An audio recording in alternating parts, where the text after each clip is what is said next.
Association, which is an association and a coalition of both business, community, and other stakeholders active in Southwest Detroit and dedicated to the goal of creating an economically thriving community that benefits both businesses and communities. We were founded in 1957. And I do want to take you back a little bit, about almost 21 years to the seeds of this guide that were planted by my predecessor and her partners, Kathy Wendler, who was the president of the Southwest Detroit Business Association for, we'll just say, more than 3 decades. And I understand that Kathy is scheduled to be on the call today, and hopefully we can get her to make some comments a little bit later in the program. But anyway, so yes, there was a grant that came from the Michigan Humanities Council. And so the SDBA partnered with the City of Detroit's Historic Designation Advisory Board. And the 3 entities sponsored a program back in November of 1999 to feature a tour and then lunch and a discussion about the automotive history and the cultural and manufacturing backgrounds of the people of Southwest Detroit. And so thank you for putting up the slide of the agenda for that program. It was actually hosted by El Zocalo restaurant in Mexican Town, and boy, do we all wish that we could be having this this launch today back at El Zocalo, but that's just not to be, but hopefully sometime in the future.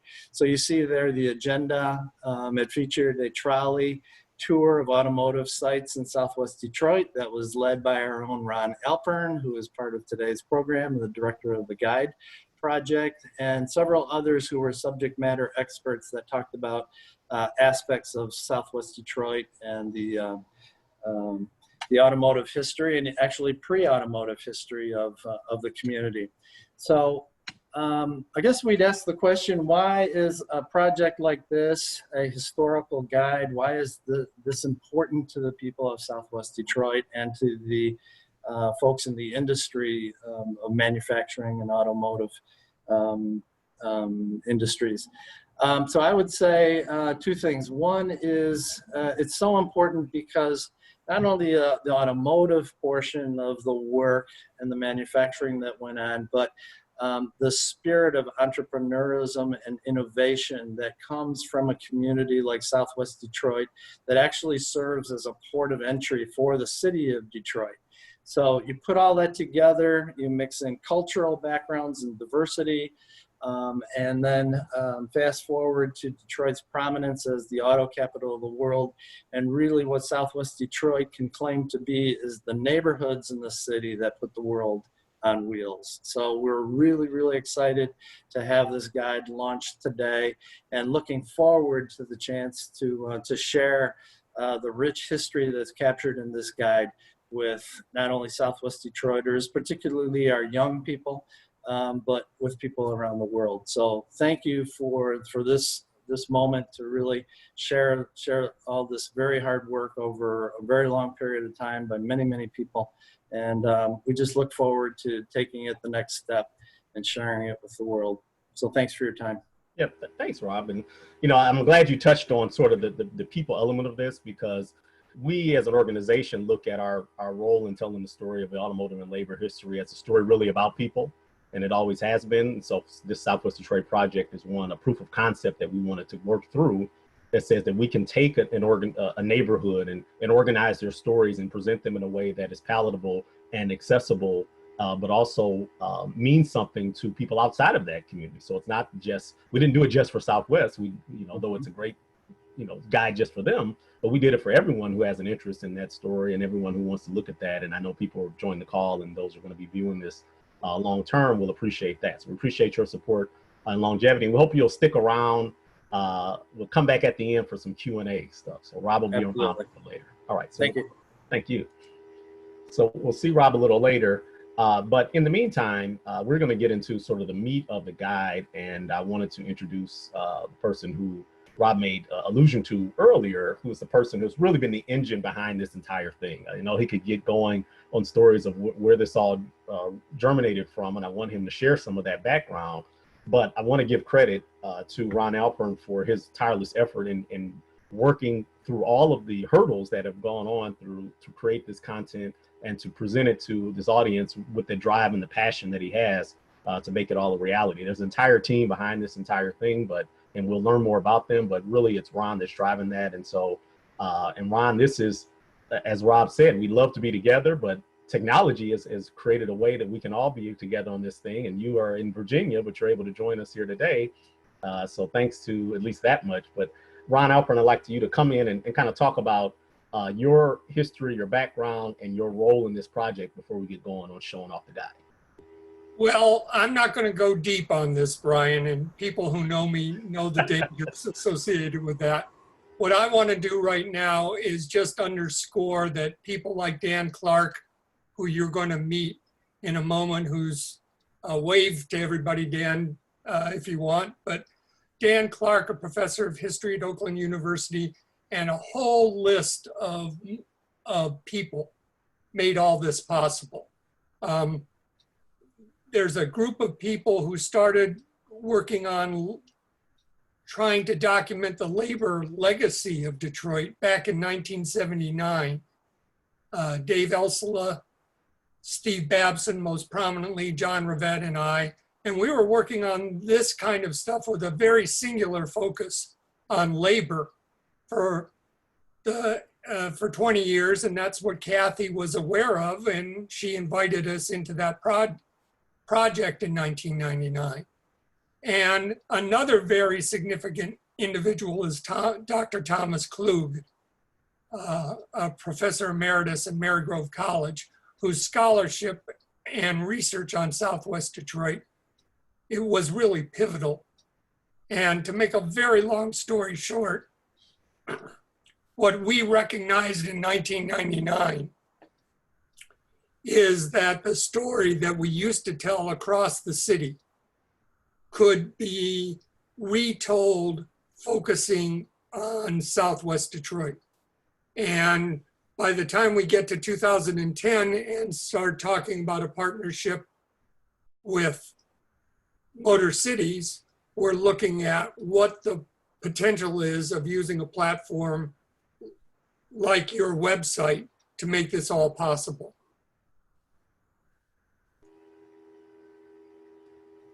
So with that being said, we're going to get into it. Let me cue some things up here. And we're going to start at the beginning. Hold on just a second. We are going to share the screen.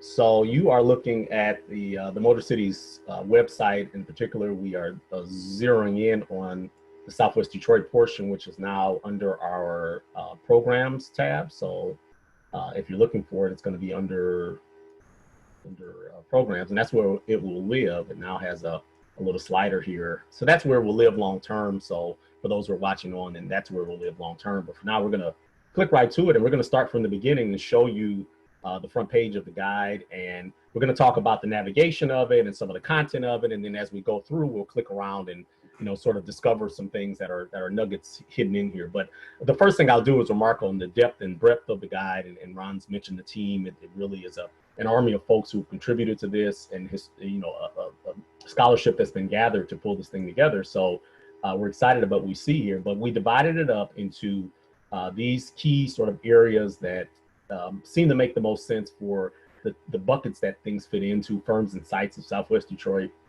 The community history post, which put in context the trends and topics highlighted in the stories of individual firms and neighborhood sites. So really digging down into that and their impact on those. Of course, labor roots. We talk about the labor history and explores the emergence of the UAW in the late 1930s and its achievements and challenges and all the things that are spurred off even till today. And that's one of the things you'll hear throughout the guide is there are so many things that permeate our history and are still relevant even today. The We Ought to Know More pages simply talk about things that we would love to go even deeper into, anticipate paying tribute to ethnic communities and other industries, Teamsters and other unions and other ideas and activities that went on there. And then there's a section about helping to build the guide, which we'll talk about. Certainly, we would love to have those on the call and out there participate in that. And then the map actually takes you to our MotorCities map. So many of the sites that we're going to talk about, the historic sites, are embedded in the MotorCities map. So you will be able to click through from one to the other and be able to see that content both in the guide web pages proper and then embedded into the map. So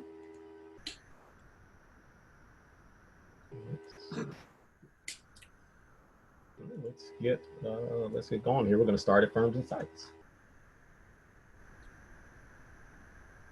So Ron, this page is really, if the map is there as a tool to guide people geographically, but I think this is a chronological tool, and it helps people. And we indicated at the top here that it probably makes sense, at least based on the order that it's been grouped, that you view this guide in a certain chronology. Could you talk, more about the idea behind the chronology that's been set up here? Yeah, Brian. What people will see, excuse me, yeah, I'm going to mute for just. No problem. What people see on this particular page is a series of our community history posts, which are longer essays that go into particular themes. And then they will also see some discussions of individual firms. So what we try to do here is build a storyline that traces the auto century of Southwest Detroit. Your first one that you see, and Brian, I'm going to just ask you to gently scroll through this and then we'll come back to some, but you see the Detroit, the 19th century community history post, then we have a post on the early auto boom. Those provide the background.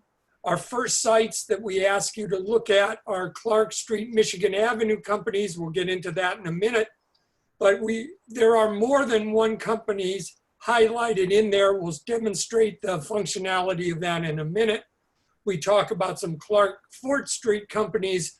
What's of interest here is you'll see that we have profiled in the image there the James Group International company to signal that we're not just talking about historic sites, but we're talking about current day auto manufacturers. We then have historic profiles, as we call them, on Lincoln, GM, Fisher, Body, Fleetwood. And Brian, you're going to have to scroll a little farther for us down. We get into the Ford Rouge complex. And then you'll see that we bring up Woodmere Cemetery. That's a community history post that introduces the Great Depression. And it's kind of interesting because we get to talk about the auto pioneers who are interned there.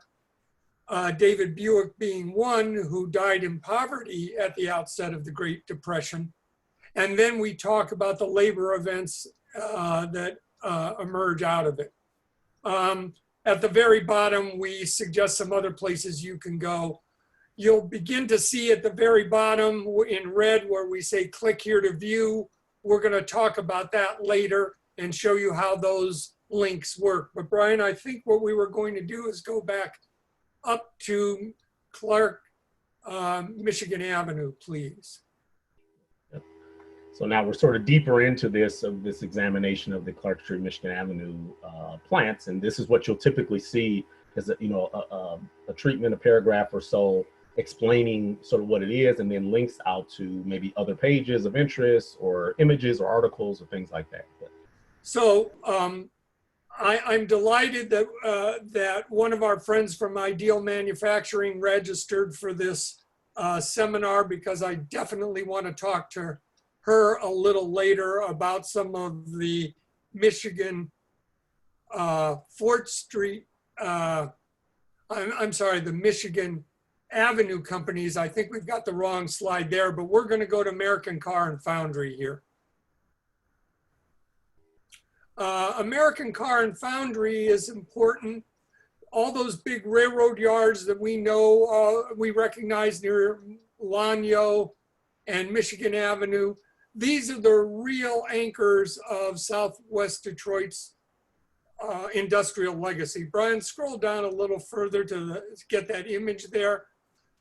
One of the largest manufacturers of rail freight cars in the world had its major complex at that intersection. And American Car and Foundry, which has a very storied history, creates the industrial infrastructure off of which the auto industry emerges.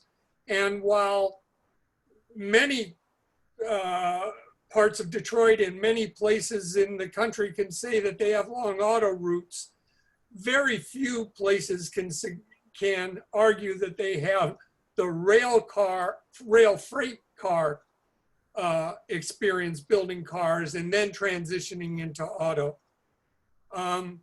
You'll see here that we acknowledge some of the early entrepreneurs who were responsible for Michigan car company. Brian, go down again.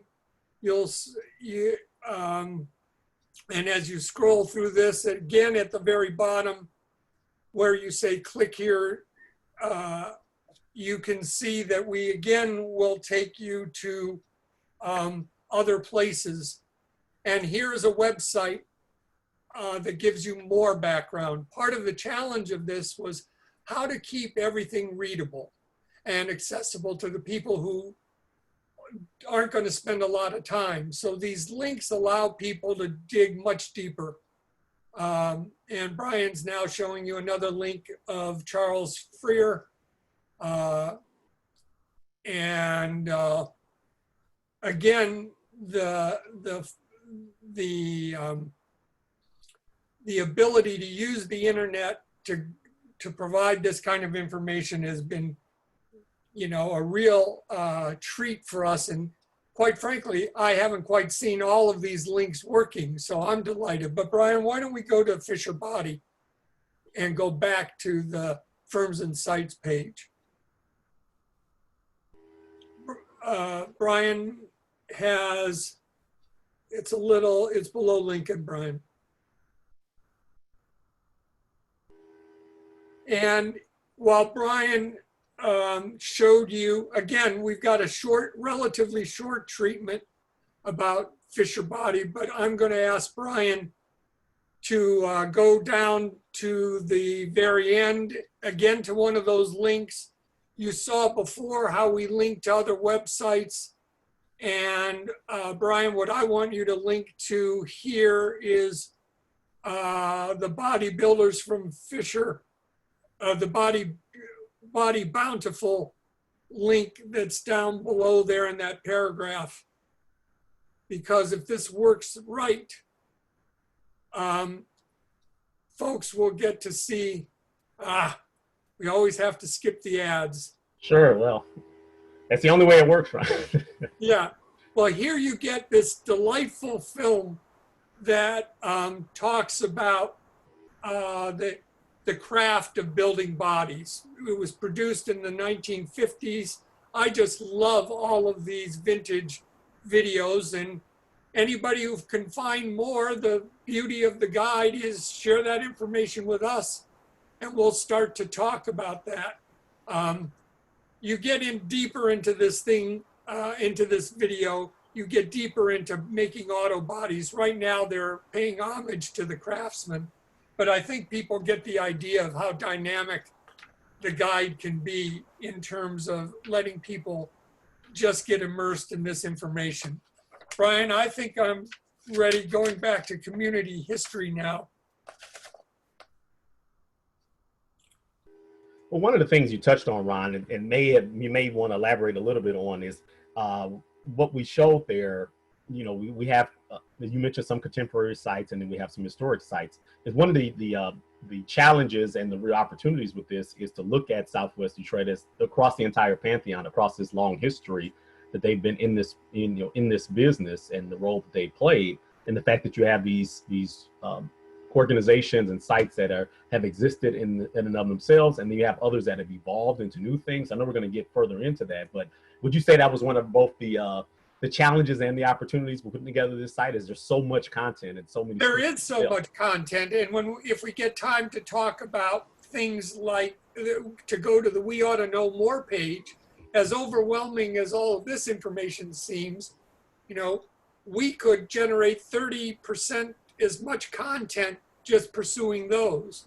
And clearly, with a project of this size being, you know, organized primarily by volunteers, part of our reason for launching the guide now was to begin to get feedback from our viewers to understand whether we're doing it effectively before we start diving into some of the other topics we want to get into.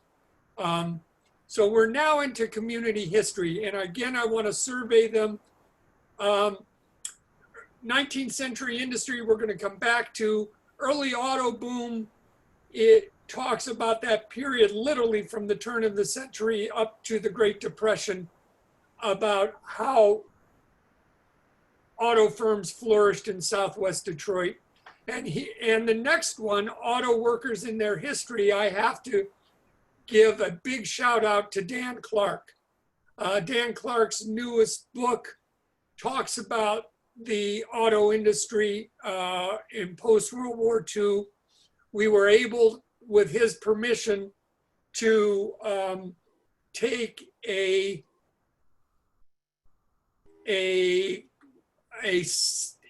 post that he had created as he was writing his book, and it was posted, I believe, to the Cambridge University Encyclopedia. Is that right, Dan? Actually Oxford, but that's good enough. I'm sorry, you know, I'm just a little over the deep end here today. And we tried to talk about an entire range of history that you won't see in the individual sites. We spend a lot of time talking about critical events that helped launch the UAW in the 1930s, but it's this essay drawing from Dan's work and other places that helps people get a sense of what happened after World War II. I want to mention in that regard that we excerpt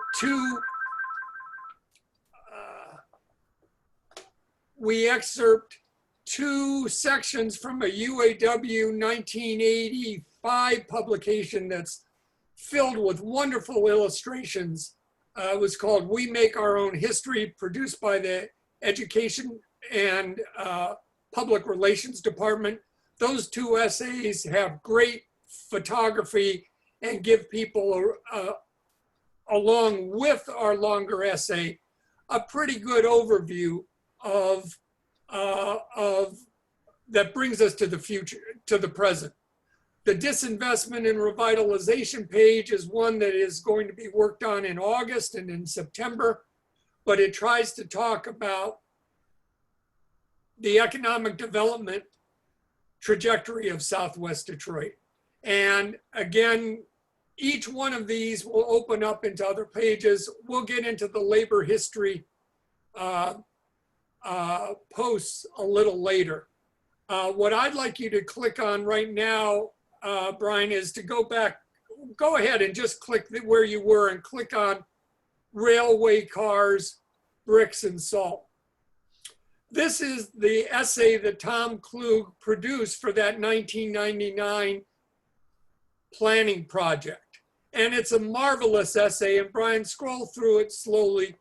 But in I think it's 13 pages here, he starts out talking about what the economic hardships were in Southwest Detroit in the 1860s at the brickyards, most of which have very little reference to us today. But the brickyards were a major employer in Southwest Detroit. But if, Brian, freeze wherever you're at right now, and maybe go up one page, please. If you stop there, at the bottom, he starts talking about Michigan Car, and if scroll a little further down, Brian, right, you'll see all of these numbers in parentheses. Brian, now go to the last page, please. So his discussion about these sites are all key to this marvelous map that he produced. And there's actually an updated version of this map that we just completed in the last couple of days. And what that version shows is the successive eras of annexation in Southwest Detroit, where all of the Springwells Township land between 1849 and 1905 and later became annexed by the city of Detroit. So the next version that is posted will have all of that. And here's Tom's legend for his map. Anybody who's serious about Southwest Detroit history has got to spend some time at some point reading Tom's essay. It was extremely pivotal in helping us move this project forward. Brian, I think we were going to then go to the Michigan Central page. Well,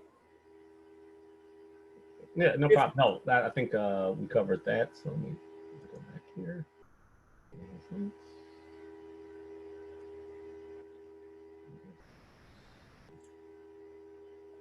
Brian has just bounced back to the firms and sites page. There's a bunch of different ways you can get to various sites here, but he's going to bring up Michigan Central if all works according to plan. Yeah, so here we are. But I mean, you raise a good point, Ron, in that so many of the pieces and the elements, the treatments are interconnected, and that they'll be referential to each other within the site. So there'll be a lot of times where you'll be linking back for some treatment that may be under one category like labor routes, but also would be under another category like firms and sites, you know, maybe a UAW hall or, you know, famous facility. So you would see them cross-reference in multiple places. But we have Michigan Central Station here, of course, one of the landmarks of Southwest Detroit. So right. So I've got to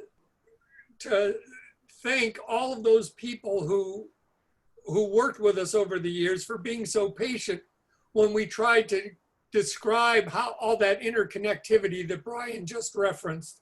You're starting to see it come into play here. Michigan Central Station is a really fascinating site for us.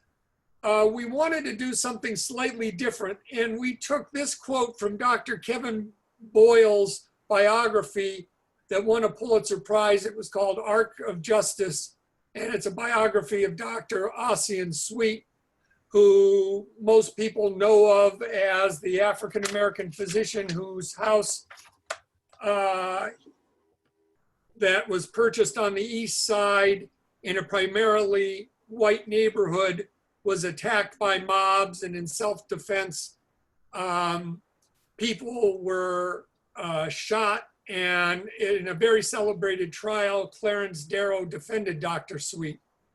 But this passage is fascinating. I'm not going to read it. I encourage people to do it because Kevin imagines what it was like for someone on the train from the deep South coming into the majesty of Michigan Central Station. And we were working on this stuff in 2014 and all. And we're wondering how we were going to talk about the stalled renovation and all of the controversy about Manning Maroon. Brian, you can keep scrolling down as we get to my next point. But we're just delighted that in the time it took to get the guide up, Ford has stepped in, and they have launched this incredibly important initiative to make the train station a place of possibility. You see the link down there. We feature some of the material that brings people up to speed about what Ford's plans are. But its vision of the train station being a center, crucial hub on their planning for autonomous vehicles and things like that talks volumes about Southwest Detroit's future. And I sure hope that COVID hasn't slowed down their work on this project, but we're delighted to see this happen. Brian, now we're going back to the last, well, I wanted you to just stay where you were for a minute there. At part of what is posted here is that we anticipate as one of our major projects going forward, trying to do what Kathy Wendler has always wanted us to do. She wants us to talk about the people of Southwest Detroit and to talk about the various ethnic communities that came and established themselves in Southwest Detroit and fueled the auto industry.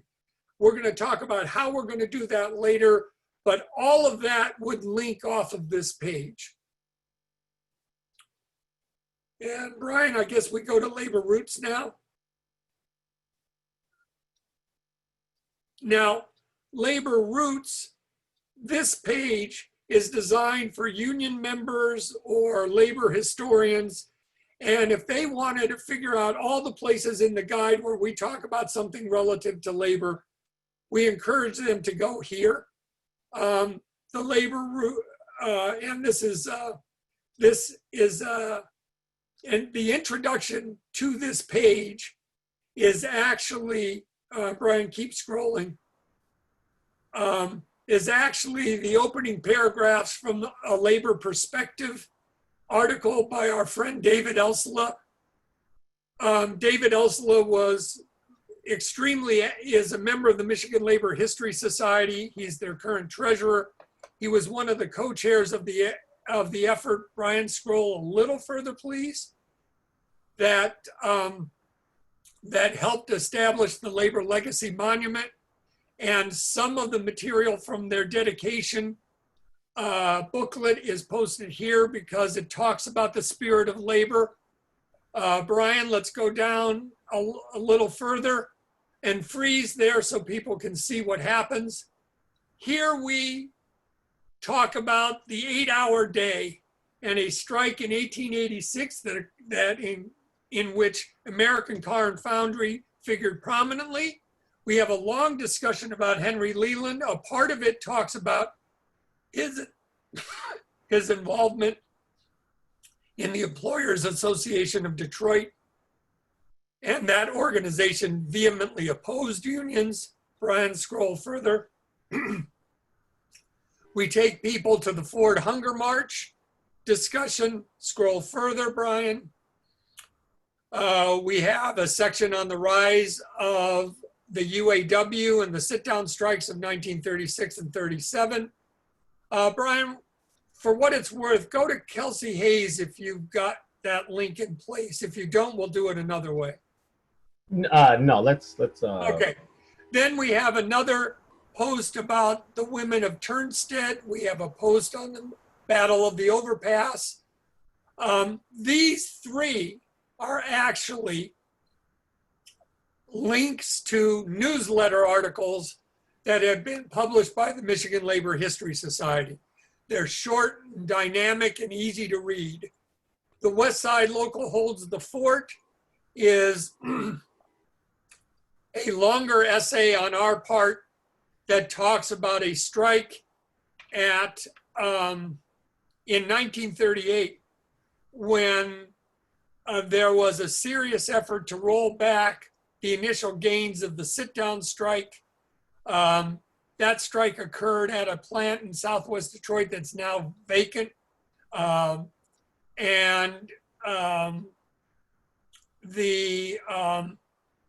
It was called Federal Screw. So we go into this in detail, and what's fascinating about the Federal Screw strike is that the night it was settled was the night that Walter and Victor Ruther and others who were celebrating that event were attacked by what is suggested to be operatives of the Ford Motor Company. So we don't spend a lot of time talking about strikes in detail, but this one helps us anticipate a very important topic that we will be developing later, which is the campaign to organize Ford in 1941.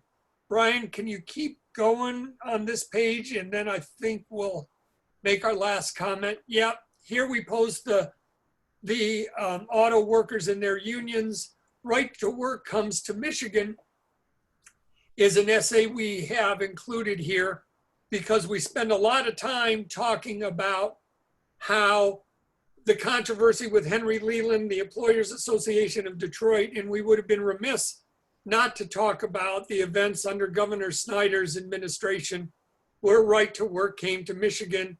And this is a preview of our discussion of that. So we try to be kind of comprehensive here.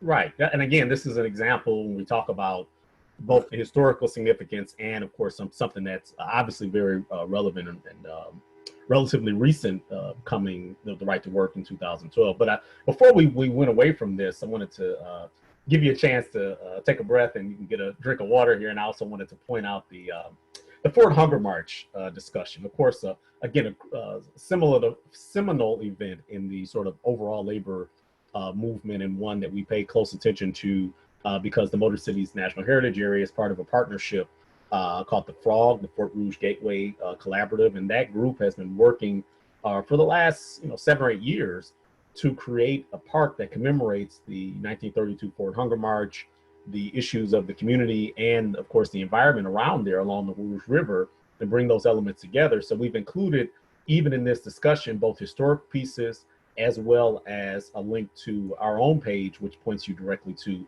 progress on the park. So you can see here the most recent sort of images and updates on where we are with the build out of the park. And we're closing, around in the corner here. You actually can follow the progression from hole in the ground to basically where we are today, with pavers being installed, lighting up. This is the new Fort Street Bridge in the background. So just to give you an idea of how this site sort of ties into the relevant information that's going on there, and how we continue to commemorate this, both by documenting the history, but also in real time. Now, how that's going to go. The park is going to feature right in the middle of it a sculpture, which is going to be entitled "March On." This is set to embody the spirit of the Hunger March and the spirit of those that resilient in the community that we're honoring here today in Southwest Detroit, who have, over the 100 years or so, we've seen that resilience and multi-generational bounce back, and those who have been contributors to that region. So it really is sort of a culmination of a lot of great work. Again, a whole nother team and a whole nother discussion for another day, but that sort of information is embedded in this site as well when we talk about the Hunger March. Okay. Brian, I think we were going to go to the labor pioneers. Yep. Sorry about that. And I just want to give labor history buffs one quick heads up. When you get access to the site and we talk about the rise of the UAW, don't overlook the link that takes you to the 1939 film that's a half-hour long that highlights the Ford tool and die strike. But what happens here is you're seeing one of several bios that we've created. They stand alone here, but where they originally are incorporated into the guide is in the discussion of the West Side Local Holds the Fort. And we talk about Walter Reuther's home local and its extraordinary growth from 35 members in the fall of 1936 to 30,000 by the spring of 1937. And we offer biographies of 4 prominent early organizers there. Walter Reuther, his brother Victor, George Edwards, and an organizer by the name of Stanley Novak. Brian, we were going to just show Walter's for a quick second. Yeah, I actually had it up there. There we go. And if you scroll down here, again, the challenge was, how do you do something relatively simple?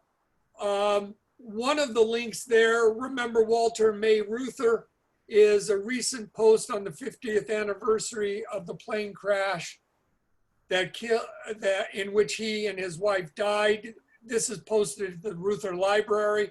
It's as good of a short overview to his career as we could find. Brian, you go back, we don't have to click on it, but I want to point out that an old friend of ours, Tim Kiska, at the University of Michigan Dearborn has a podcast, and he's recently posted a 30-minute audio broadcast about an overview to Walter Reuther's career. Again, we welcome any suggestions that other people will offer us about ways to enrich the guide with more content. But I think, Brian, we're sort of done with this part of the overview of the labor roots page. Yep. And that was the idea, to sort of give you, this is just the tip of that iceberg, you know, so to speak. As you can see, as we've gone through the different pages, there's quite a bit more content, a lot of depth to the piece. And as Ron mentioned, a lot of different ways that it spurs off with articles and support materials that help to really illuminate these points. We'll take a moment to answer a question from Wes Blackman, who asked about the optimization for Google searches. The attachments, depending on what they are, if they're a PDF, then yes, they can be, but the links, again, depending on what they are and how they're encoded, unfortunately can't be optimized. It depends on what they are, but we would certainly welcome any advice you have about the best way to optimize that, because of course, if people are searching for some of these topics, we want not only our site, but the supporting content to come up. So appreciate your question on that. And there are many things going on in the chat, so we're gonna save the chat as well as we go through. A lot of great insight coming through on the chat, so we'll save that as we get done with that. But with that overview of the site done, I wanted to take a moment to now welcome in our fourth panelist, Dr. Daniel Clark. We've talked to him a few times throughout the process, but we want to bring him in to talk about sort of this next section.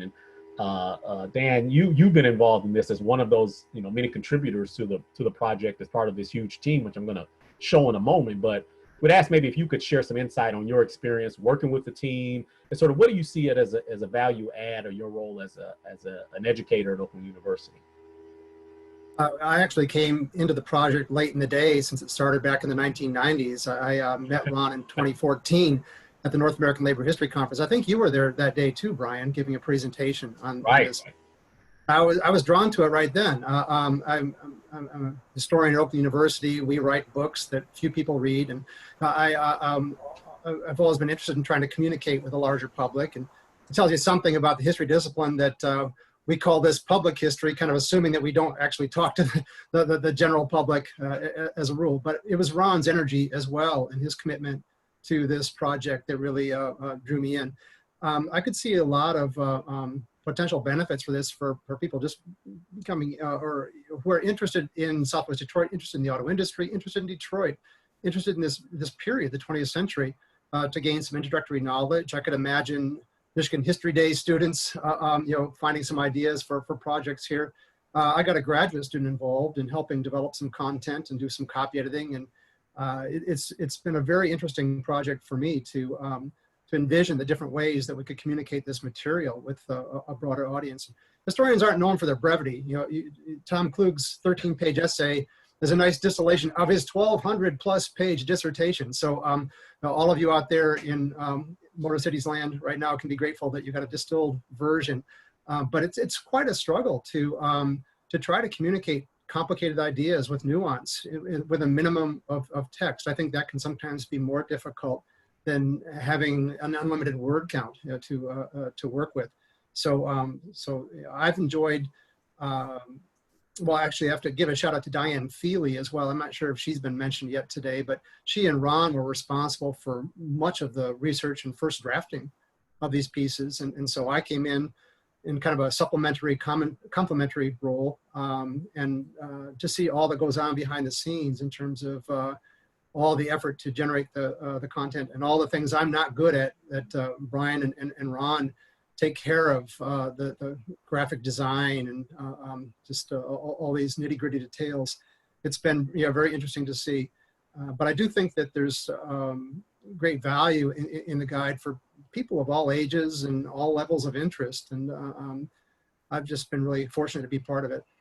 Oh, yeah. And I'm glad you touched on that, the idea that there are so many, ways that this can be utilized for those who are doing research. And I haven't even shared with Ron because I didn't want him to shoot through the moon. But I got a call from a person who is in their postdoctoral stage at University of Michigan who reached out and said, do you have a project where I could do some research on cultural history and relevant to automobile in Detroit? I said, do I?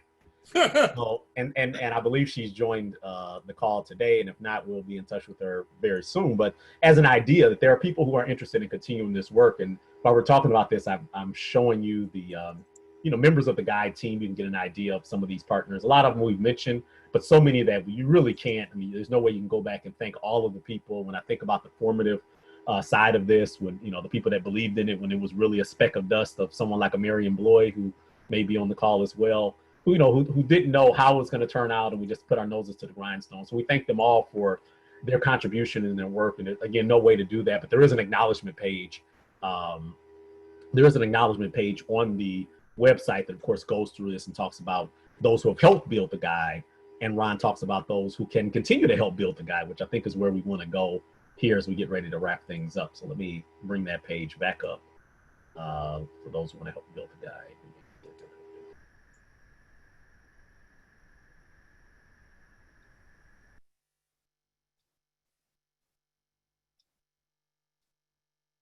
So Ron, if you want to talk more about what we've seen and what we can do to continue to help this work. Well, Brian, what I know we're short of time, and what we hope to do is have time for questions. It might go a little longer than 1 o'clock. We'll stay on as long as we can. People can look at the Help Build the Guide section on their own time. Mm-hmm. What I think I'd like you to bring up, Ryan, now is a survey form. And we'd like people to fill this survey out. If you don't have time to do it today, I understand that Brian's people are going to mail this out to you. Right. As we have two principal asks of anybody who's interested in working with us. And Brian, if you can scroll down, if they display into the questions, that'd be helpful. Otherwise, I'll improvise. Sure. No, we're good. First, we want to know who among you is interested in just helping publicize the guide. You may be representing an organization. You may be willing to do it on social media.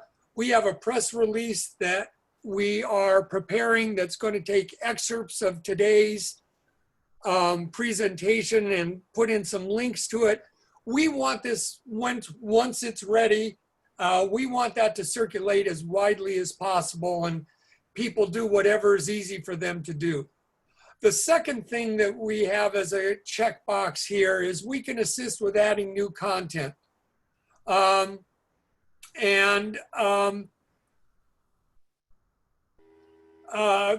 We Ought to Know More page lists any number of factories and businesses that we're interested in. Look at that and fill that out and let us know. We can follow it up. But lastly, I want to go to the to this next point that Brian has up there at the very bottom, and then I'm going to come back to the ethnic history. As we anticipated being able to have before COVID meetings with people where we could talk about how people can help introduce the guide to key stakeholders who can help us. Now what we realize is that we need people to help us organize Zoom meetings. They could be a Zoom meeting like the one we've talked about with Dan Clark, where he identifies 15 or 20 historians at colleges in Southeast Michigan, who we can do a much shorter version of what we did today and spend most of the time talking about how a small working group can pursue different ideas of how we can proceed. That leads me back to this ethnic history project that we alluded to before. And we don't have time to go into this now, but we have spent a fair amount of time working with colleges and universities and other community groups. And we know how challenging that is. And we've come up with a model of how we can organize workshops, in effect. And the workshops would have consultants from the guide teams and other volunteers work with people from an ethnic community so that we can together in this workshop generate a post that would come off of this page. So Roberto Munoz and Ozzy Rivera had been discussing with us ways in which their research could be shared with a nucleus of young activists or retirees in the Mexican community who wanted to engage in this project. Now they could just help us do research and prioritize the major points of a narrative, or that workshop could actually take the first draft of a narrative and our editors can work with them to make it a finished product. This is a project that's going to take a number of partners. It's going to take some money, but anybody who's interested in that project, we can discuss later if you check your survey form saying you're interested. And I guess that takes us to questions, Brian. Absolutely. You know, we've covered, again, just a bit of it. We wanted to introduce the guide to those of you on the call today, and we really appreciate those who have joined us. And a lot of great questions and insights, links being shared. So we're going to save the chat, but I'm going to try to catch a few of them because some people use the Q&A, but some just posted some things into the chat. I'm also going to, let me do a little magic here. I'm going to try to bring Rob back so he can be part of this as well. There he is. Was it magical at all? There's Rob. Okay, so so feel free to chime in if you have any feedback on any of these questions. Some have already been answered, but let's see. Wanda Lowe Anderson, who is one of our Southwest Detroit and you know, that community activist. She's very active on our 4th Street Bridge Planning Committee, but she asked, will the guide include the migration of African Americans and others from the South to improve their living conditions to gain employment in the automotive plants? I'll take the first shot at this and say, Wanda, there is MotorCities created an entire separate project called Making Tracks, which is specifically for the automobile industry and the African-American experience in the auto industry. So that dives into those sorts of stories represented by, for instance, William Perry, who was the first African-American salaried employee at Ford Motor Company. So we've kind of done that as a separate compartmentalized. Certainly there's crossover in the two because this talks about the Rouge, it talks about Southwest Detroit, it talks about Michigan Central Station in a different, you know, in a similar context to what Ron's talking about ethnic history. It talks about arriving there and going forth from there. Sometimes characterizes Michigan Central as the sort of the Ellis Island of our area, but Ron, I don't know if there's any other thought. Yeah, I do need to speak to this really directly and quickly. Okay. Brian's got Reverend Charles Hill on his Making Tracks page. Reverend Charles Hill and his Hartford Memorial Church, what we know now as Hartford Memorial Church, was on Milford Street in Southwest Detroit. He figures prominently in the UAW organizing campaign of 1941. In the next couple of things that we post about the organizing of Ford, we will then follow up a very detailed history about how the labor movement and the civil rights movement have overlapped, moving into the 70s and perhaps even into the 90s if we decide that we're going to make the Old Tiger Stadium a site and talk about Nelson Mandela's visiting Detroit. It's an extremely important part of the history, but until we got this stuff under our belts, we weren't ready to get into that. But we are very serious about it, and we welcome anybody who wants to talk about that. And I'm having a little trouble following all of the chats, but it is a major emphasis for us. Yeah, I'll help us keep up with that. And again, we'll save the chat. If we miss anything, we'll come back to it. Rob, I think Rob and Ron, we worked out something where Kathy Windler would definitely be prominently featured as part of the SDBA team. Certainly it was, you know, her and the offing that got this going, and you picked up the baton and ran with it. Kathy Much asked the question, is the Southwest Detroit Guide available in print or online only?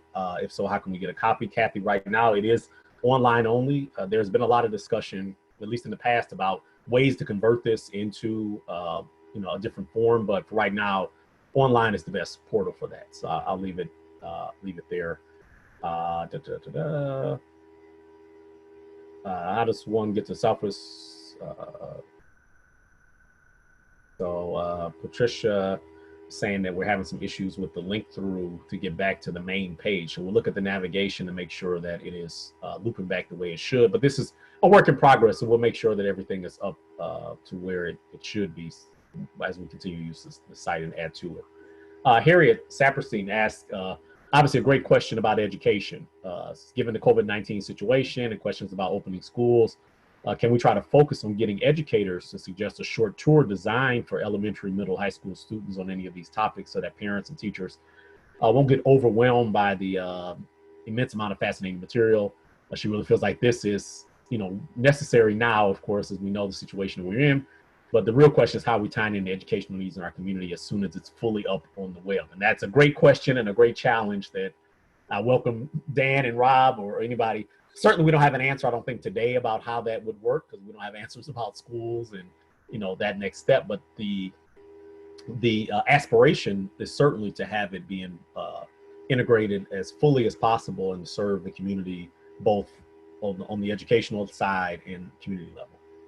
Brian, I think I can speak to one dimension of that answer. Yes. And we were remiss in not acknowledging the support of many of our partners, the Michigan Labor History Society, the City of Detroit Historic Designation Advisory Board, MotorCities, and the Ruther Archives and the Detroit Historical Society. Those partners help make this possible. Who we can recruit as partners going forward will define some of these other possibilities and how fast we can get there. We would love to see a partnership with educators or teachers unions or the area social studies teachers organizations. Any and all comers are welcome. Just how fast we can get and into some of these related projects is all a function of how much help we get by way of volunteers or other funders.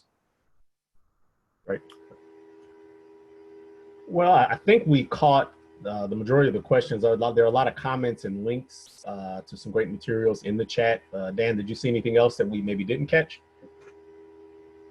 No? Okay. I don't think so, no.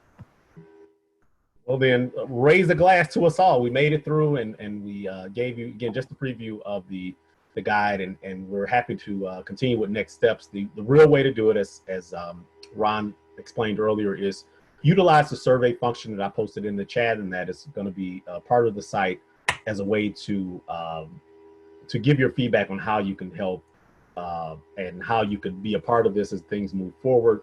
The content that continues to be posted there and updated regularly, so bookmark it. We'll make sure the navigation is functioning properly. You can go back and forth between your different elements. So bookmark the page and look for continued updates as we move forward, and we'll continue to add things to it. And as these smaller Zoom meetings and focus groups get called upon, there are people involved in this meeting today from all different walks of the elements, from the community side, from the education side. We're happy to see some of our union representatives there. Michigan Labor History Society are all represented here today. So it's a great mixture of folks and great insights here. So if there's nothing else, we're going to say thank you to those who have joined us. Thank you to our panelists. And we're going to prepare to sign off. We're going to ask those who are part of the Southwest Detroit Guide Coordinating Committee to stay on the line for just a quick few moments afterwards. So if you know who you are, just hang on the line and we'll bring you into the discussion. But for everyone else, we thank you so much for joining us. We appreciate you, and we will see you very soon for the next Motor Cities at Home. We are scheduling one for August. So thanks very much.